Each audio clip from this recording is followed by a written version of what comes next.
वंदे मातरम मित्रों। आज गांधी जी और उनके विरोध पर हम चर्चा करेंगे।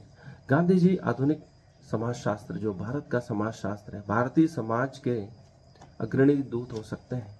उसकी प्रारंभिक रूपरेखा उन्होंने ही लिखी है, ऐसा प्रतीत होता है। सभी जो हमारे कार्य व्यवहार है उसमें कहीं गांधी जी बार बार हमारे सामने आते हैं, उनकी बातें सामने आते हैं, उनका जीवन चरित्र सामने आता है, नोट तो हमारे सामने आते ही हैं। हम समझ सकते हैं कि उन्होंने किस प्रकार से सकारात्मक रहकर अपनी बात अंग्रेजों तक पहुंचाई, वरना अंग्रेज हमारी बात को समझने के लिए तैयार ही नहीं थे। उनका स्तर हमारे लेवल तक लाने के लिए गांधी जी को कितना प्रयास करना पड़ा। उन्होंने जो भी विरोध किए शांतिपूर्ण किए, शांतिपूर्ण तरीके से ही अपनी बात को किसी दूसरे व्यक्ति तक पहुंचाया जा सकता था। यह तरीका आज भी कितना कारगर है, इसे कई देश अपना रहे हैं। नेल्सन मंडेला, जो अफ्रीका के राष्ट्रपति भी बने, वो गांधी जी के भक्त थे, उनसे काफी प्रभावित थे। विश्व के सभी प्रमुख नेता और विद्वान लोग गांधी जी से प्रभावित हैं, उनके नियमों को समझने का प्रयास कर रहे हैं। आधुनिक संदर्भ में जो विरोध किया जा सकता है उसका तरीका क्या हो, उसकी प्रारंभिक रूपरेखा गांधी जी ने ही दी है विश्व को। और आज भी कई देश उस शांतिपूर्ण तरीके से हास्य विनोद के साथ प्रस्तुत कर रहे हैं। कई फिल्में भी बनी हैं जिसमें गांधीवादी तरीके से विरोध करना दिखाया गया है। फूल देकर भी हम विरोध प्रकट कर सकते हैं, मजाक जोकर बनकर भी विरोध कर सकते हैं। ऐसा वेनेजुएला या कई देशों के लोग शांतिपूर्ण प्रदर्शन से विरोध करते दिख रहे हैं। लेकिन यह तरीका क्या है? यदि हम इंटरव्यू या कोई भी चीज में भाग लेते हैं तो अपनी बात दूसरे व्यक्ति तक सकारात्मक तरीके से कैसे पहुंचाएं, ये हम गांधी जी से अच्छी तरह सीख सकते हैं। गांधी जी अंग्रेजों के भी उतने ही फेवरेट थे और भारत के तो लाडले थे ही। अंग्रेज भी उनका मान सम्मान करते थे, क्योंकि वह एकदम किसी भी व्यक्ति की बात का विरोध नहीं करते थे। अंग्रेज चाहे उनको जेल ले जा रहे हों, चाहे उनके आंदोलन का विरोध कर रहे हों, लेकिन गांधी जी का जो तरीका था वह काफी सकारात्मक था। वे अंग्रेजों को यह नहीं कहते थे कि आप जो कर रहे हो वो गलत है। वे यह अवश्य कहते थे कि आप अपने नियम के अनुसार चल रहे हैं और आप कर रहे हो जो सही है, लेकिन मैं जो आपका विरोध कर रहा हूं मेरे अनुसार सही है। यह एक प्रकार से सामाजिक सापेक्षवाद का सिद्धांत लागू करता हुआ प्रतीत हो रहा है।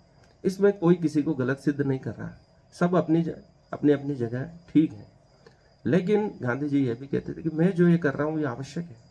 देश अब त्रस्त हो चुका है आपके कानूनों से, आपके आतंक से, इसलिए मेरा विरोध करना उचित है। आप अपने नियम से चल रहे हैं, आप अपने देश की सरकार के नियमों से बंधे हुए हैं। वे उनसे घृणा नहीं करते थे, नहीं ईर्ष्या करते थे, लेकिन वे जो आवश्यक है वह कार्य करने से भी चूकते नहीं थे। लेकिन वे दूसरों की बात भी समझने का प्रयास करते थे कि सामने वाला किस परिस्थिति में है। यही आज के समाज को आवश्यकता है कि हम दूसरों की बात को भी समझें, क्योंकि दूसरों की बात नहीं समझने से ही कई प्रकार के संघर्ष उत्पन्न हो रहे हैं। लेकिन गांधी जी संघर्ष में भी समाधान ढूंढने का प्रयास कर रहे थे, संवाद की कोशिश कर रहे थे। यह एक बहुत बड़ी बात है। किसी से संवाद स्थापित करना संघर्ष की स्थिति में भी, यह आधुनिक खोज गांधी जी की ही देन है, जिसे पूरे विश्व को अपनाने की आवश्यकता है। भारत को तो है ही, क्योंकि वर्तमान समस्या संवाद की ही है। अपनी बात को दूसरे तक कैसे पहुंचाया जाए, बिल्कुल ठीक उसी प्रकार से जो हम सोच रहे हैं या दूसरों को समझाना चाहते हैं, यह गांधी जी ने कर दिखाया था। यदि हम किसी भी प्रकार का इंटरव्यू देते हैं तो जो परीक्षक हमसे पूछ रहे हैं, चाहे हम उनकी बात से सहमत न हो, लेकिन उसे सकारात्मक तरीके से कैसे व्यक्त किया जाए, हम गांधी जी के जीवन से, उनके प्रयासों से, उनके आंदोलनों से सीख सकते हैं कि वह नकारात्मक बात को भी सकारात्मक तरीके से कहते थे। वह सामने वाले की बात को सही कहते हुए अपनी बात भी कह देते थे कि मैं आपकी इस बात से सहमत इस प्रकार से नहीं हो पा रहा हूं। तो अंग्रेजों को भी सोचने के लिए मजबूर होना पड़ा कि गांधी जी बार बार जो कह रहे हैं वो उसमें दम है, सत्य है, और भारत को आज़ादी देना आवश्यक है।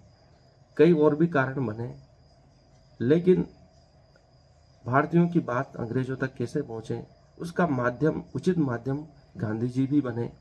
यह उनके जीवन से हम सीख सकते हैं। यही आधुनिक संदर्भ में वर्तमान की आवश्यकता है कि अपनी बात का या सामने वाले का विरोध भी सकारात्मक तरीके से कैसे किया जाए और उसका प्रभाव भी पड़े, और जो बातें हम कहना चाह रहे हैं वो सामने वाला सुन भी ले, तो उसके लिए गांधी जी का दर्शन हमारे काम आ सकता है। आज के लिए इतना। इस वीडियो को लाइक करें, चैनल को सब्सक्राइब करें। धन्यवाद।